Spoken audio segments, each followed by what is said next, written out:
E claro que, minha gente, ainda tem uma série, né, de repercussões, toda a análise e as consequências do fato histórico que a gente testemunhou em Brasília nesta semana.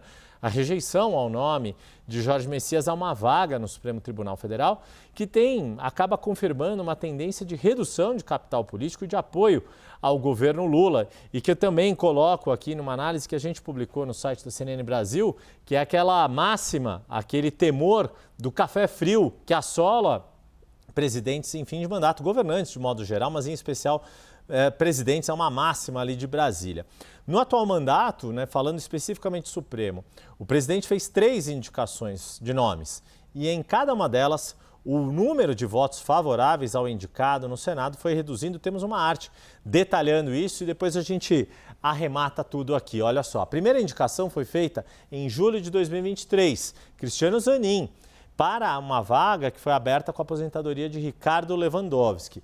O ex-advogado de Lula, que tinha uma relação muito próxima por ter sido o defensor de Lula durante todo o processo jurídico da Operação Lava Jato, obteve 58 votos favoráveis e apenas 18 contra no plenário do Senado. Uma aprovação das mais tranquilas, né? A gente está falando aqui julho de 2023, pouco mais de 6 meses, né? 7 meses do atual mandato. Na sequência, naquele mesmo ano, mas já em dezembro, quase um ano passado, a indicação foi de Flávio Dino para a vaga da ministra Rosa Weber. E aí o placar diminuiu bem. Não só 11 votos a menos pela aprovação, mas olha como cresceu o número de rejeição a Flávio Dino. E por que isso?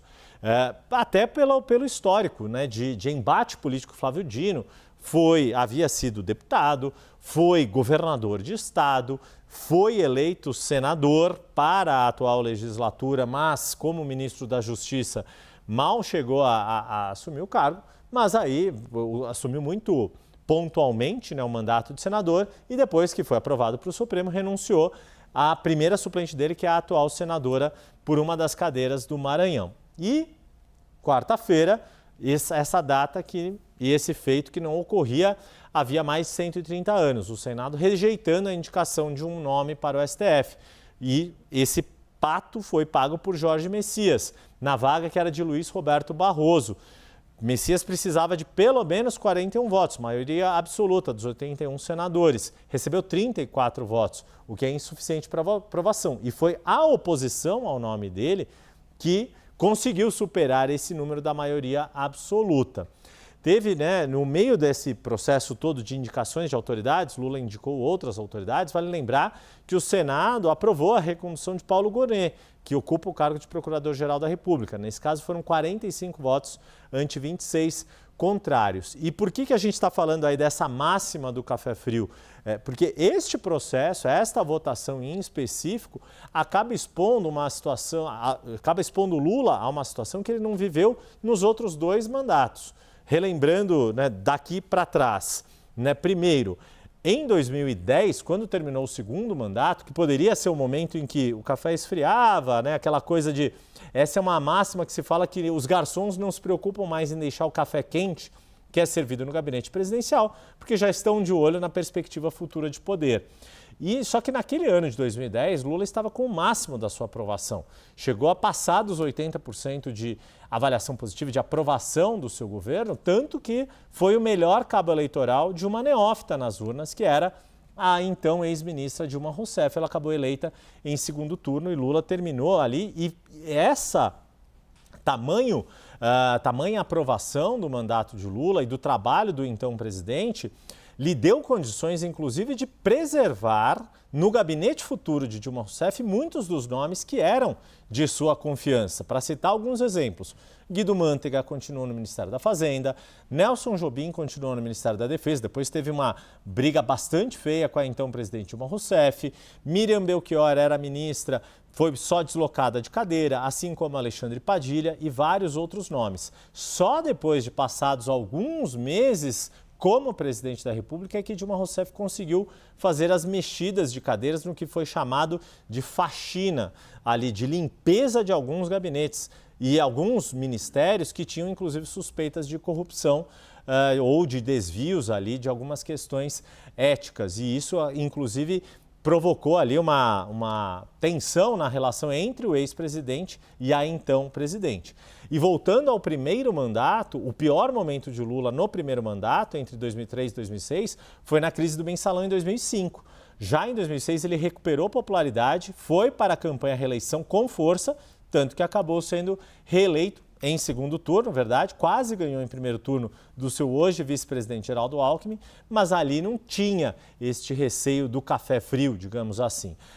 Hoje, na atual condição, com a popularidade negativa, como a gente tem falado, o saldo entre a aprovação e a desaprovação é de menos 6 pontos no nosso agregador do índice CNN, produzido pelo IPESP Analítica. A forma como o Senado derrubou a indicação de Jorge Messias, não contra Jorge Messias, mas contra o governo, é um indicativo claro ali de que não está tão forte assim. E toda a questão, discussão, por exemplo, da 6x1, da escala 6x1, que a Câmara está pegando para si a paternidade e não deixando os louros serem explícitos ali para Lula, tudo isso vai mostrando uma dificuldade que o atual presidente não viveu em mandatos passados e esta dificuldade, claro que isso não acontece dentro do governo. Ainda há a lealdade dos seus ministros, dos integrantes mais próximos do Palácio do Planalto. Mas que está falhando ali, que há uma mudança de vento, que há um vento ali desfavorável e que dá, eu até brinco nesse texto que está no site da CNN. Outros presidentes, ex-presidentes, Itamar Franco, por exemplo, em 94, foi lá e de brincadeira, como piada ali para os seus visitantes, falava, olha, eu tenho uma garrafa térmica aqui justamente para não deixar o café esfriar na hora de servir a vocês. O próprio Michel Temer, em 2018, em dezembro de 2018, num evento, eu estava presente neste evento lá em Brasília, ele fez piada com isso, falou, olha, essa história de café frio em gabinete presidencial no fim de mandato é absolutamente verdadeira, é uma verdade absoluta. Mas no meu caso não tem acontecido não, meu café continua quente, o pessoal que vem me visitar até fica surpreso com isso. Claro que dá sempre não dá para qualquer vaticínio de morte política de qualquer liderança, ainda mais uma liderança com a força que Lula tem, com a trajetória que tem, pode ser desmentida pela realidade futura. Mas fato é que o atual presidente tem vivido momentos de dificuldade política e nesta perspectiva de um ano eleitoral, como nunca antes visto pelo próprio Lula.